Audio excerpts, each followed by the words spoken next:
এ বনু, একটা কথা বলবো তোকে। হ্যাঁ বল দাদা। না, তোকে বলবো না, তুই মাকে বলে দিবি। না না না, আমি মাকে বলবো না, তুই বল না। তোকে আমি খুব ভালো করে চিনি, তুই মাকে যে বলে দিবি। আমি সত্যি মাকে দেখে কিচ্ছু বলবো না, তুই বল আমাকে। আচ্ছা শোন, তাহলে বলছি, মাকে যদি তুই বলেছিস না, আরে আমি তোর বোন না, তোর উপর ভরসা, তুই আমার উপর ভরসা রাখ, আমি কিচ্ছু বলবো না। শোন তাহলে, মা না আমাকে বলেছে তুই না, তোকে নাকি মা ডাস্টবিন থেকে তুলে নিয়ে এসেছে। কি বললি তুই এটা? মা আমাকে ডাস্টবিন থেকে তুলে এনেছে?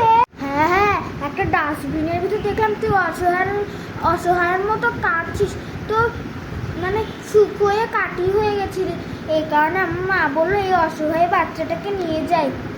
কি? মাকে কিন্তু বলবি না কিচ্ছু, ঠিক আছে? ও মা, যা, বনু তো সবটা বলে দেবে, মা তো আমাকে এখন মারবে। এই বনু চুপ কর চুপ কর চুপ কর,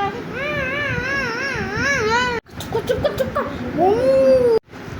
উফ, এদের জ্বালায় সামনে মধ্যে একটু কাজও করতে পারবো না, আবার দেখো ম্যা করে শুকরে দিয়েছে। এ কি হয়েছে রে? মা দেখো, দাদা বলছে তুমি নাকি আমাকে ডাস্টবিন থেকে তুলে এনেছো।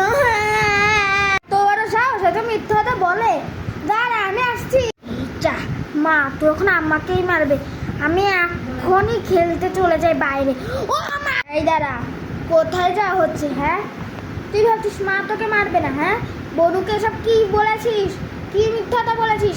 আমি তোর বনুকে ডাস্টবিন থেকে খুঁজে রেখেছি, আজকে তোর দাদা। ও মা, হবে না, আমি আর মিথ্যা বলবো না। আমার বন্ধু বলিস না, তোর বোন এমনিতে ছোট মানুষ, ও তুই যা বলিস তাই বিশ্বাস করে নি, খালি যখন মিথ্যা কথা বলতে না।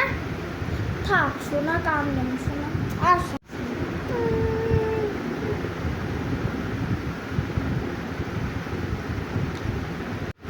এটা ঠিক না রে বনু, তোকে আমি আবার পরে দেখে নেবো।